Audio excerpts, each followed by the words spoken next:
fix man o. Mamatay man ako. Mamatay man ako. Mamatay man ako. Mamatay man ako. Hindi ako miyembro ng Double Death Squad. Tila nagmistulang napakasinungaling nga mga idol nitong si dating PNP Chief Bato de la Rosa matapos niyang itanggi na siya ay isang miyembro ng Davao Death Squad. Narito at mayroon pa siyang papromise-promise at paturo-turo pa sa kanyang lalamunan na di umano nga mga idol kung sakali siya ay nagsisinungaling ay kahit namatay pa daw siya ay hindi daw totoo na siya ay miyembro ng Davao Death Squad. Minsan talaga ang isang tao ay mahuhuli mismo sa kanyang bibig at mahuhuli din sa kanyang mga kasama at kahit gaano man pagtakpan at itago ang isang sekreto at kasinungalingan ay darating ang tamang panahon na itinakda na ito ay maibubulgar at mahahayag sa sambayan ng Pilipino na ang lahat ng kasinungalingan ng mga Duterte noon ay maaaring mabulgar ng di inaasahan ng mga Duterte. Fix man o. Mamatay man ako. Hindi ako miyembro ng Double Death Squad. Ganito depensahan ni Bato de la Rosa ang kanyang kamalian na ginawa noon. Ganito niya ipagtanggol ang kanyang sarili para paniwalaan siya ng taong bayan at para mapagtakpan ang kanyang kasinungalingan ay kanyang ipapangako sa taong bayan na kahit mamatay man siya ay hindi talaga niya ginawa ang pamatay ng isang tao at hindi daw siya miyembro ng Davao Death Squad. Subalit paano na lamang mga idol kung si dating Pangulong Duterte na magsabi at magpahayag sa taong bayan na si dating PNP Chief Bato de la Rosa ay mismo ay miyembro ng Davao Death Squad. Sino para sa inyo mga idol ang nagsasabi ng totoo at sino para sa inyo ang nagsasabi ng kasinungalingan?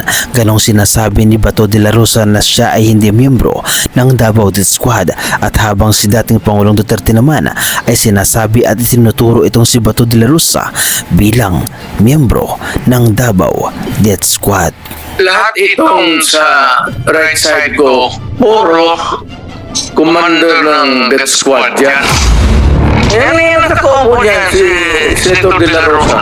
Death Squad rin yan. Ang sinabi ko, ganito, encourage the criminals to fight. Pagka lumaban, patayin ninyo. Bilang isang tao ay napakadali para sa atin ang magsabi ng kasinungalingan. Bilang isang tao ay madali magsabi ng hindi makatotohanan para mapagtakpan ang isang bagay na dapat hindi malaman ng taong bayan at para hindi masira ang iyong pagkatao.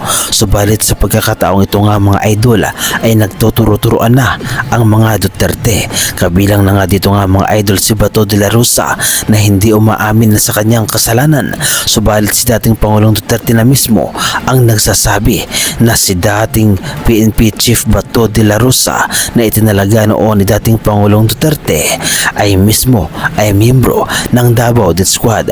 Kaya naman hindi na nakapagtataka na itong si dating PNP Chief Bato de la Rosa ay marami ring napatay. Ang ganitong klaseng pag-amin nga mga idol ay hindi basta-basta paniniwalaan ng mga maka-Duterte. Lalong-lalo na nga mga idol ang mga DDS supporters na kahit nasa harapan na ang katotohanan at ebidensya ay hindi pa rin nila paniniwalaan basta't ang mga Duterte ang magsalita. Yun lamang para sa kanila ang totoo. Subalit si dating Pangulong Duterte na nga mga idol ang nagsasabi sa harapan ninyo na si dating PNP Chief Bato de la Rosa ay miyembro ng Davao Death Squad.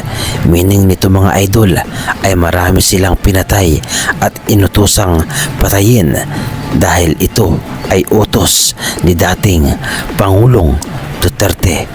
Kaya naman malabo pa sa malabo ang sinasabi ni Bato de la Rosa na siya ay hindi miyembro ng Davao Death Squad dahil si dating Pangulong Duterte na mismo ang nagsasabi nito.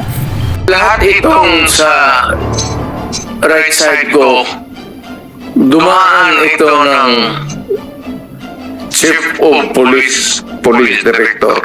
Puro commander ng Death Squad yan. Yung isang senador, yan yung nakaupo niyan si Senator De La Rosa. Death Squad rin yan. Because they were police directors handling the controlling crimes in the city. Lahat yan sila, ito, De La Rosa. Tanungin ko sila ngayon, tanungin ninyo, si De La Rosa, encourage them, lumaban. Pagka lumaban, patayin ninyo para matapos na ang problema ko sa siyudad ko.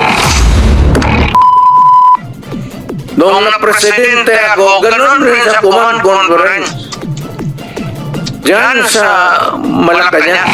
Ganito ibinulgar at binuking ni dating Pangulong Duterte si Bato de la Rosa na di umano nga mga idol ay miyembro ng Davao Death Squad. Taliwas sa sinasabi ni Bato de la Rosa na kailanman di umano ay hindi siya naging miyembro ng Davao Death Squad.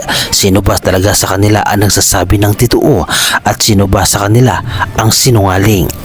Fix man, mamatay man ako.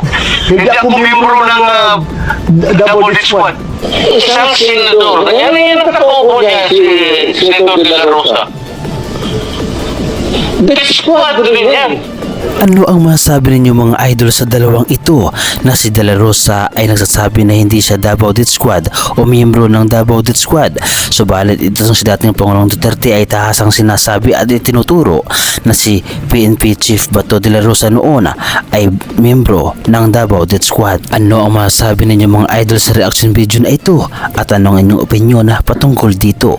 Ibahagi nyo naman mga idol ang inyong reaction at opinyon sa ating comment section.